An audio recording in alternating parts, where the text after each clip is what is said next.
Oke teman-teman, di sini gue akan memberikan tutorial bagaimana kita bisa mendapatkan rekomendasi dari video YouTube.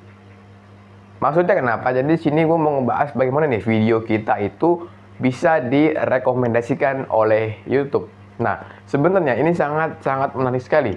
Kalau kita yang pemula, mungkin kita nggak bakal paham nih, bang, bagaimana sih bang cara kerja monetisasi YouTube, bang, bagaimana sih bagaimana sih cara kerja rekomendasi YouTube.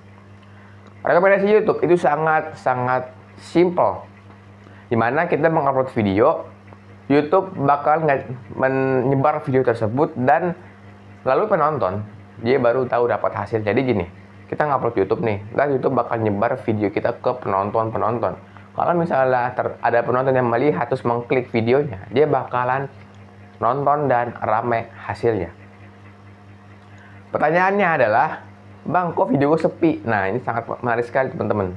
Kalau video kita sepi atau tidak direkomendasikan, ada beberapa faktor yang menyebabkannya. Yang pertama adalah mungkin durasi tontonnya kecil. Ingat, durasi tonton rata-rata itu sangat penting sekali. Kenapa begitu penting? Karena ini menentukan bagaimana kedepannya video kita akan direkomendasikan lagi. Kalau misalnya kita bikin video dengan durasi tonton rata-ratanya sangat rendah, mungkin tidak 50%, itu akan berujuk kepada tidak direkomendasikan. Kenapa? Karena YouTube menilai bahwasanya video ini kurang diminati. Ya mungkin entah dari visualnya, entah dari penyampaian ide kontennya, entah dari cara public speaking seperti ininya. Jadi teman-teman kalau bikin konten itu diperhatikan juga ya di menit-menit awal itu seperti apa. Jangan hanya main jeplak-jeplak aja. Teman-teman harus belajar bagaimana cara membuat public speaking yang benar, bagaimana cara berkomunikasi dengan subscriber dengan benar ya. Kenapa ini sangat penting sekali? Karena ini adalah bersangkutan dengan penonton juga. Kalau misalnya teman-teman cara public speaking yang sudah bagus, cara penyampaian kontennya sudah bagus, penonton bakal nggak skip video kita. Dia bakal betah dan bagaimana video ini tonton sampai habis. Ini sangat poin pentingnya. Yang kedua adalah thumbnail. Thumbnail ini sangat penting. Jangan lupakan thumbnail. Teman-teman kebanyakan di sini adalah bikin thumbnail tuh asal-asalan doang. Jangan bikin thumbnail main jeplak-jeplak aja. Kenapa? Karena ini penting sekali teman-teman ya. Kalau misalnya kita bikin thumbnail cuman main bikin foto terus dikasih tulisan, penonton juga nggak bakal tertarik gitu. Jadi kita harus ada yang namanya ciri khas daripada channel kita sendiri. Misalnya thumbnail kita adalah dengan muka kia seperti ini, terus ada tulisannya begini. Nah, apakah itu bagus? Jawaban terserah. Kan thumbnail itu kan tidak bisa gue tentuin sendiri. Itu adalah ciri khas dari channel tersebut. Dengan gambar, dengan warna yang ciri khasnya itu menentukan daripada emosional si penontonnya. Maksudnya gimana bang gini? Misalnya kita warnanya itu hitam, ada putih, itu kan tandanya kita ada makna sendiri gitu. Jadi setiap warna yang kita taruh di thumbnail atau desain logo atau desain desain banner itu ada maknanya sendiri.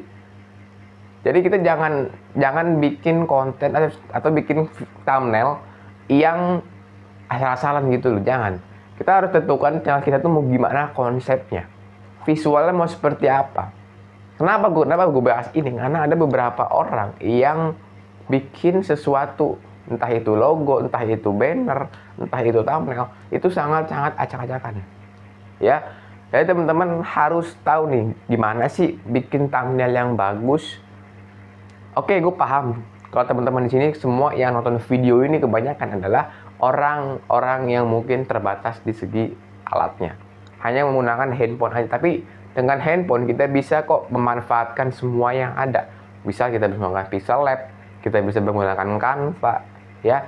Jadi teman-teman jangan alasan gitu loh. Kadang bang, gue nggak punya laptop bang, gue nggak punya Photoshop bang buat gitu. Ya udah pakai yang ada aja. Jadi jangan alasan bahwasannya nggak punya itu jadi sesuatu terhalang. Ya, emang gue tahu tidak sebagus di laptop, tapi kita bisa upgrade skillnya untuk bagaimana kita bisa mengedit ya teman-teman ya. Kalau misalnya kita bisa lakukan ini, misalnya kita bisa dan kita memaksimalkan skill yang kita punya, kita pasti performa channel bahkan bagus. Nah, jadi teman-teman di sini adalah bagaimana kita terus upgrade skill kita, terus upgrade apa yang kita punya dan apa yang kita bisa gitu loh. Oke, di sini yang ketiga biasanya adalah bosan. Nah, penonton biasanya bosan. Jadi kalau tidak mendapatkan rekomendasi YouTube, biasanya itu adalah penyampaian video yang tidak menarik sekali. Biasanya dari menit awal penonton udah bosan, nggak enak, penyampaiannya nggak jelas. Nah, di sini teman-teman harus evaluasi terus ya dan mengupgrade skill komunikasinya. Kenapa? Karena skill komunikasi ketika kita membuat konten itu adalah salah satu aset yang sangat penting. Jadi bukan hanya alat yang canggih, namun skill komunikasi juga harus kita upgrade.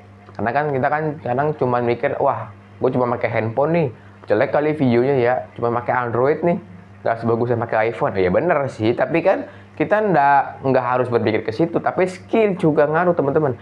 Bagaimana skill komunikasi kita, bagaimana skill penyampaian daripada video yang kita buat, itu bagus sekali. Kalau misalnya kita sudah bagus semuanya, dengan menggunakan alat yang sederhana, pastinya penonton bakal nonton. Ya, jadi teman-teman di sini adalah kita harus upgrade semuanya. Jangan hanya berfokus di kontennya saja. Jangan hanya berfokus di, gue mau kejar jam tayangnya, gue mau kejar monetisasinya, gue mau dapat duitnya. Oke, gue tahu itu kebutuhan utama, tapi kita harus fokus deh. Oke, di sini yang keempat adalah kenapa penonton sepi. Biasanya penonton lebih suka video short. Narik. Ini pengalaman di channel gue yang pertama. Kenapa penonton itu sepi? Kenapa tidak dapat rekomendasi? Itu biasanya itu penonton tidak menyukai lebih menyukai video short. Maksudnya adalah penonton tidak suka video panjang, mungkin dari penyampaiannya. Ini ngaruh sekali teman-teman. Kalau misalnya penonton tidak suka video short, itu lebih menyukai video short dibanding video panjang, itu berbahaya loh. Kenapa? Karena kalau secara penghasilan itu berbahaya, tapi kalau buat branding itu bagus. Jadi menaikkan subscriber, menaikkan jumlah jam tayangnya. Tapi di sini gue nggak suka dengan video short. Gue akan memfokuskan untuk video panjang. Kenapa? Karena bagaimana kita mendalami suatu ilmu itu lebih fokus teman-teman ya. Jadi di sini gue bikin channel ini, khusus di channel ini teman-teman, bikin full video panjang agar teman-teman bisa belajar lebih fokus secara gratis. Jadi gue ngasih ilmu ini gratis teman-teman, nggak usah dijual ya.